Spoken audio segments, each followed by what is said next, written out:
She's on the struggle bus, y'all. She's coming back from COVID. Holy smokes. I like to say that our family's been in a COVID soup for the last week. It started with Sway or Axe. I don't know who the culprit is. For some reason, I think it's Sway, and I think he got it at jiu-jitsu, and then it got passed down to Axe. Normally, I would blame Axe, but his sickness hit after Sway's, and then it hit me, and then it hit Tony, and Trendy is the last woman standing, and we're all coming out of it now, so I think she made it through. She did not take a dip in the COVID soup. So anyway, your girl's looking rough.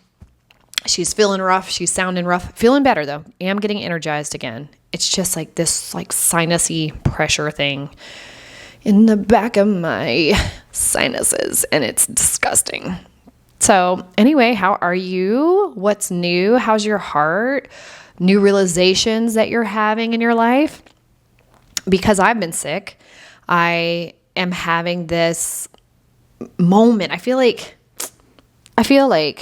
back in April of this year, I had a big tooth fiasco. You guys remember it. It was chaotic, but it makes me sit my tail down, and I can't do the things in my normal routine, and I can't just get up and move my body and go, and I just don't feel like doing anything else. I'm depleted.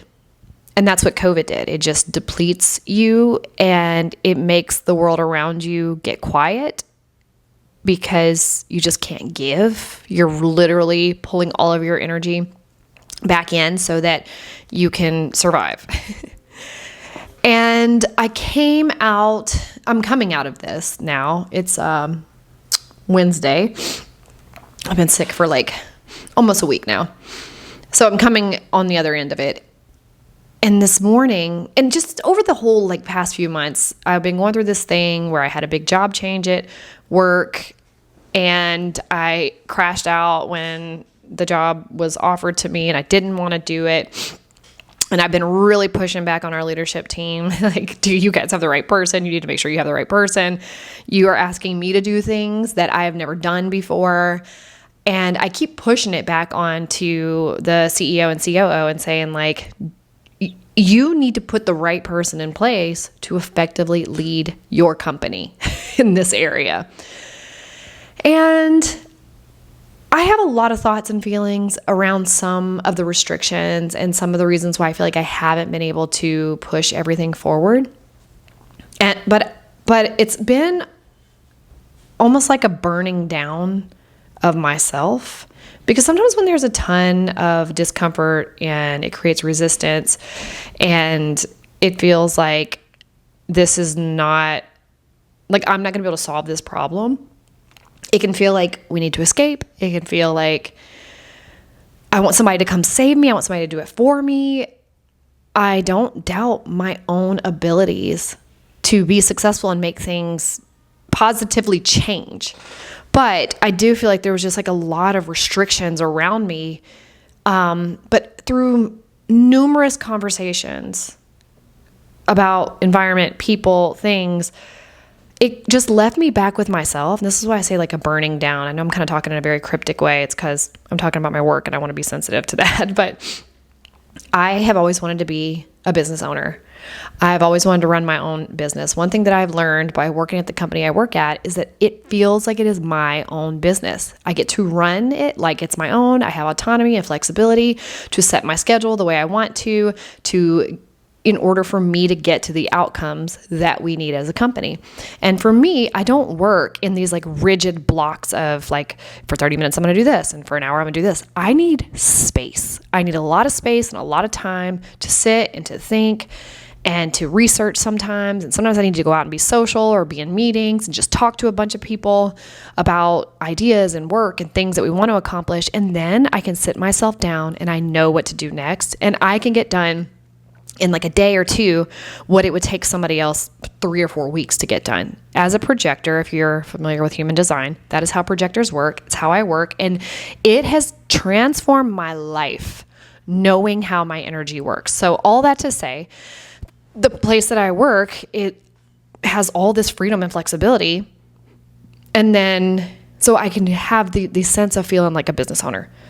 So I tell you that because yesterday I spent a bazillion hours with my boss, who is a data-driven person, and I am not. And we were trying to come up with these like ideas and KPIs for the sales team. And it just was so overly complicated to me. And I said to him, I am not familiar with creating all this myself. I have worked in it. He goes, but you have done this before numerous times. You've done it with success in other places. And I go, yeah, but they already had the foundation set for how they wanted it to be. I just stepped into a template and managed a team to the outcomes. And he's like, essentially, you're doing the same thing here. And I said to him again, you need to ask yourself if you have what you need in place for this role. And he stopped me and he said, myself and Dan, who's our CEO, we do not doubt that you are not equipped. We don't think that you're not equipped to run this. I think you need to ask yourself if you think you're equipped or not equipped to run this. So he's trying to push it back on me. I'm like, I put this on you, don't put it back on me. But because we have such a good, respectful relationship, when he says things like that, I might sit and listen to him a little bit. And I just let that just like kind of move around in me over the last 24 hours. As we were having our discussion, we were like dove into all this data. We were in this spreadsheet. He was like, I know it's data heavy. And I just felt like I was just about to start crying. Like, I feel so lost. I feel like I cannot do this. And I feel restricted and limited. And I need support. I need someone to help me. I need like all these things. And he could see the defeat in me. And he just kind of like, it was just like a moment where he just stopped talking about all the details. And he goes, this is really simple. And he just broke it down into like 3 main KPIs. What was crazy, you guys, is that it's not even like we created something new. We literally went back to home base and we started from there. And it was like this big light bulb went off for me that I was like, duh, why am I trying to like do a million different things? Like literally we just need to hone in on these 3 indicators that we're going in the right direction. And so I thanked him. I just was like, thank you for spending the time with me. I needed that extra time to spar and to like go into the weeds and then come out of the weeds and then feel defeated and then have somebody trustworthy sitting across from me who wants the same outcome that I want, who trusts me to get to that outcome, to say, this is really simple, and just help like give me like back on the right path. And I walked away from that conversation. I thanked him so much. I walked away from that conversation. And between that and a previous conversation I was having with one of our new employees, who is fantastic, by the way, I just felt so grounded and so clear about what needed to happen next. So I put together this memo and I started like, here's what's going to happen effective tomorrow. This is how we're going to split out these KPIs. These are expected to be hit. This is what's going to happen going forward. And we are going to get there together as a team. And I sat with that afterwards. Like, why did that take so long? Why did I feel so restricted? I kept blaming the environment. I kept blaming, the world around me. And like, I just don't have the room to move.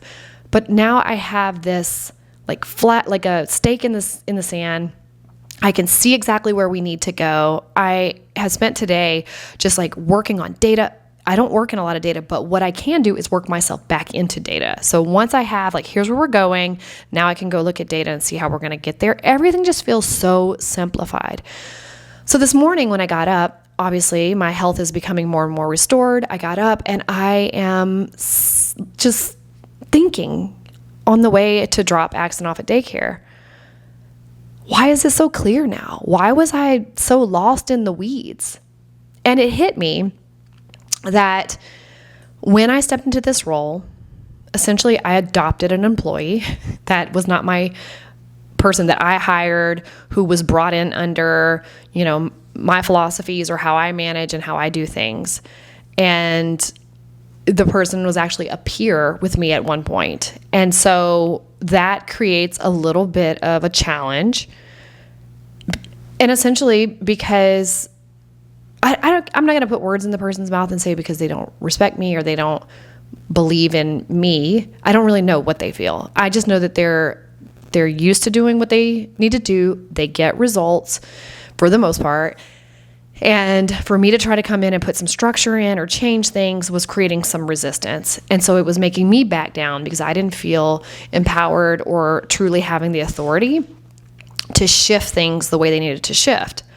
And I was just stuck on that. But it hit me today that there was a sense of like being afraid of making that person feel disrupted, or like if I mention one thing, the person gets like kind of flared up and like upset that we're going to be changing something, or just kind of a little bit resistant, not a little bit, a lot of bit resistant to any sort of change. So then I backed down and I was just feeling super insecure. And so this morning, it all just hit me like a ton of bricks.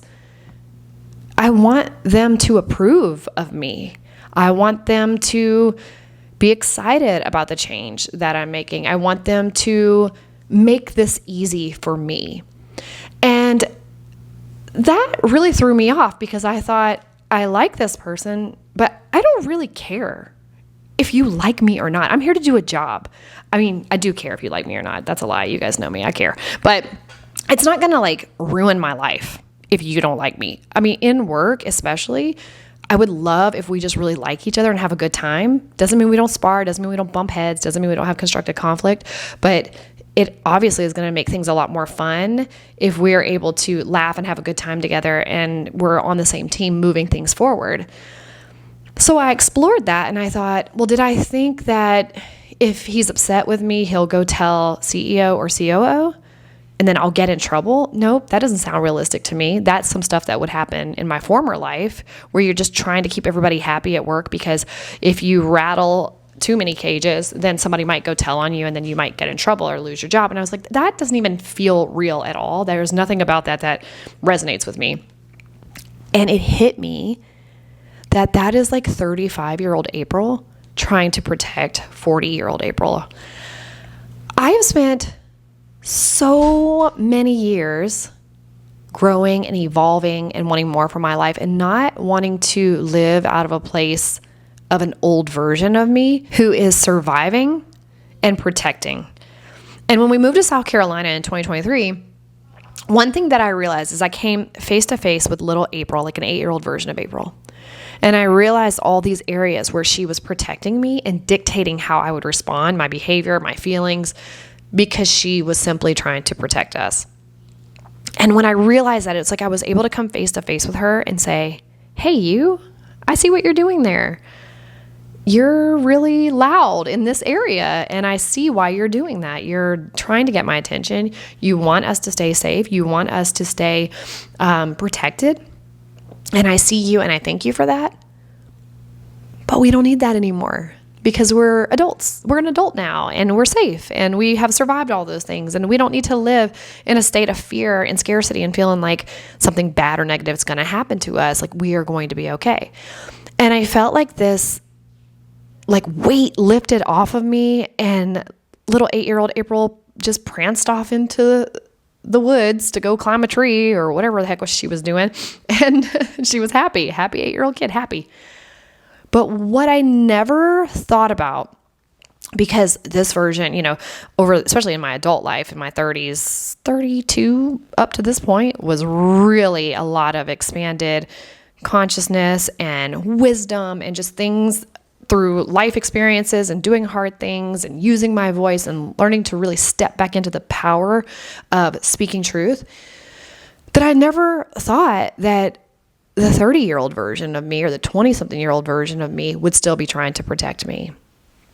So it was kind of this sneaky undercurrent in this recent situation where I just felt like I am stuck and I'm restricted and I can't move past this obstacle, only to have this realization that I know exactly what to do and I know how to figure things out.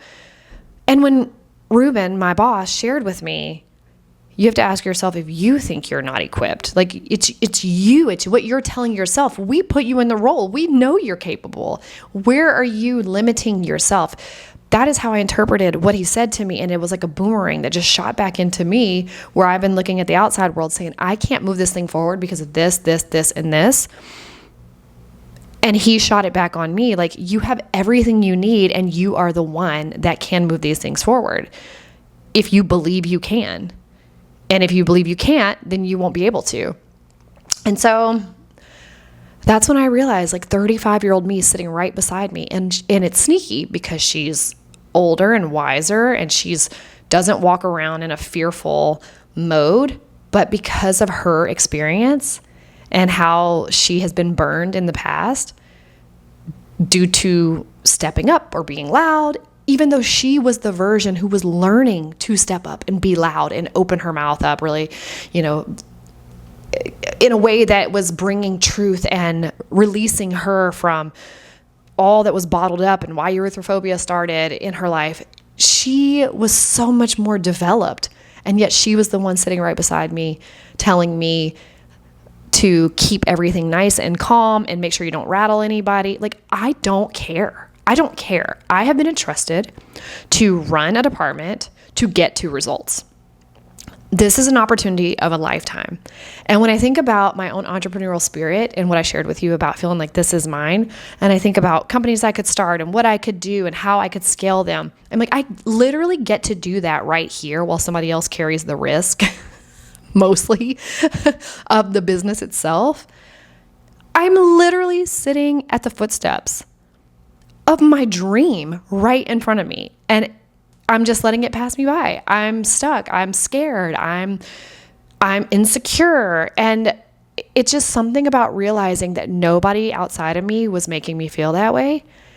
It's truly because there's a younger version of me, even though she was 35, that is trying to protect me. And so when you turn and you look at that person and you go, oh my gosh, hey, I did not even see you right there. Hello, my friend. Let me give you a big ol' hug. Let me thank you for your service. And then let me lower your weapon down, because we don't need that here. We don't need to be on high alert here. We don't have to protect ourselves here.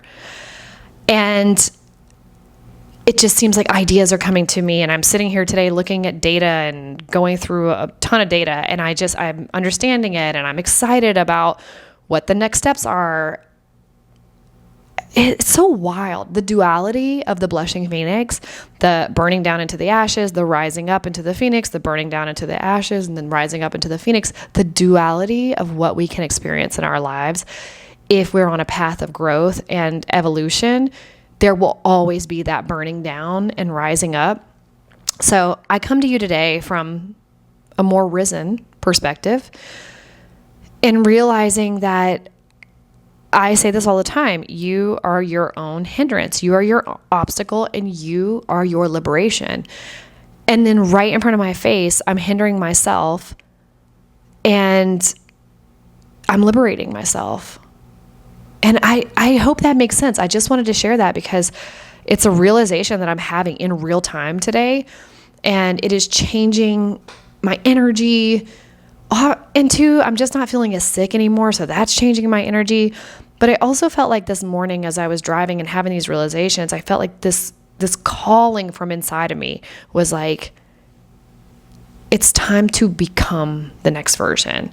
Because sometimes we can grow and elevate and things can feel more peaceful and good in our lives, and we're still wearing like a jacket that's 3 times too big, but we're covered, so we're not thinking anything about it. But now the calling is like, drop that jacket, shed that off. All these ideas of who you think you're supposed to be and how you're supposed to make people feel. And just step over that threshold into who does this person need to be that's going to run this business, run this department. What does she look like? How does she sound? How does she show up? And you are all of her. So yeah, that's where I am today, and just wanted to update you. I know there's a lot going on in the world right now. I know there's a lot going on in the States right now. But another thing that I shared on Instagram. If you're not following me there, go on over there to follow me. It's just April Pointer. There's a lot of grief around how divided we are. But truly, we never have been unified. I mean, even with September 11th, 2001, it was like, oh, divided, we fall, united, we stand. And that lasted for how long? Like 5 seconds? Like we've never been united, truly. I mean, look at how the land was won and taken over. Like, we're just not united. And when you look at social media, depending on what's being put in front of your face, it can just sound like the whole freaking world is falling apart. But what I realized is I just stepped back into my own sphere. Think about it, we were never really made to see all of this horrific stuff. We were never made for that. We were never supposed to see it. We weren't supposed to engage with it. We were not supposed to witness it, passing through our social media feed and seeing somebody being publicly executed on one page and then going to the next and seeing puppies or kids and people having the time of their life and drinking amazing margaritas. Like, we were never supposed to see that. Our nervous system was not supposed to experience that. And so what it made me do is just really step back into my real life and think about, what does my world look like? What does my sphere look like? What do my friends look like and my family look like? And the things that I'm involved in my day-to-day, what does it look like? And it's hopeful and freedom and peace and unity. Even if everybody doesn't think the same or have the same beliefs, there's so much unity in my world. And so, yeah, sometimes unless you're going to go do something about it, getting online and talking about it or sharing it or just ruminating on it doesn't do anything for anybody. But that's my 2 cents on that. I hope you're having a good one. And I hope that you're moving your body. Let your body move. Get some of that energy out. Get it out. And drink some water. Bye.